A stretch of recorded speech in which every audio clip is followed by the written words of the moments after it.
আসসালামু আলাইকুম রহমতুল্লাহ বারাকাতু। অ্যারাবিক স্টাইলে আপনার বোরকা এবং স্কার্ফ কাটিং করে এবং কিভাবে সেলাই করা লাগে দুটোটাই আমি আপনাদেরকে দেখাবো। ধৈর্য সহকারে ভিডিওটা দেখুন, ইনশাআল্লাহ আশা করি উপকৃত হবেন এবং আমাদের সাথে থাকুন। আমাদের চ্যানেলটা সাবস্ক্রাইব করুন এবং লাইক, কমেন্ট এবং শেয়ার করুন। আপনাদের কোনো মতামত থাকলে আমাদেরকে অবশ্যই জানাবেন। তো সর্বপ্রথম আপনাদের লম্বা যদি কারোর 55 হয় বা 54 বা 53 অথবা 51 অথবা 50, তাহলে আপনারা কাপড় নিয়ে নেবেন, আপনার 2.5 মিটার কাপড় নিতে পারেন। আর যদি 50-এর উপরে 55-এর উপরে হয় 60, 58, 57, তাহলে আপনারা 3 মিটার নিতে পারেন।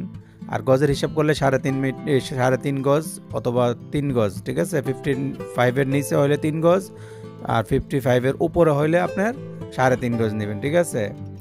আর এখানে প্রশ্ন রয়ে গেছে হাতার কাপড়টা আপনার সাইড থেকে বের হয়ে যাবে, ঠিক আছে। হাতার কাপড়টা সাইড থেকে আইসা পড়বে, তখন আমরা হাতাটা সাইডের থেকে নিয়ে নিব, ঠিক আছে।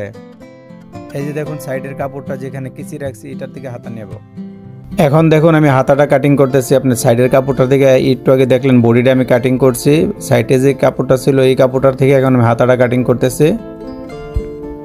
তো হাতা কাটিং করার পরে আমরা হাতাটার সামনে নিচের পার্টে একটু ডিজাইন হবে। প্রিন্টের কাপড়টা যে সামনের বডির যে কাপড়টা এটা হাতার নিচে হবে, যেন ভিতরের পাশটাই দেখা যায় শুধু। উপরে প্লেন হবে, নিচে প্রিন্টের কাপড়টা হবে। তো এখন আমরা এটা সেলাই করব। কাটিং শেষ হওয়ার পরে সাথে থাকুন আপনারা।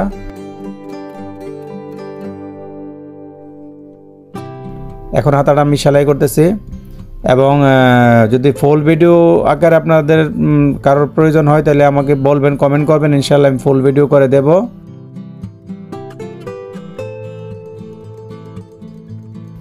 তাই এটা হলো আপনার শেয়ালাটা, এটা শেয়ালা, বাংলাদেশে এটাকে স্কার্ফ বলে, তো এটা আরবিতে শেয়ালা বলে। এটা আপনার এটা হলো বোরকা। সময় স্বল্পতার কারণে আমি ফুল ভিডিও দেখাতে পারি নাই, কাজে এটা আমি আপনাদেরকে শর্ট করে দেখাচ্ছি। ইনশাআল্লাহ কমেন্ট করবেন যদি ফুল ভিডিও হয়, আমি ইনশাআল্লাহ ফুল ভিডিও করে দেবো ইনশাআল্লাহ। আমাদের সাথে থাকবেন, চ্যানেলটা সাবস্ক্রাইব করে এমন আরও নতুন নতুন ভিডিও পেতে আমাদের সাথে থাকুন।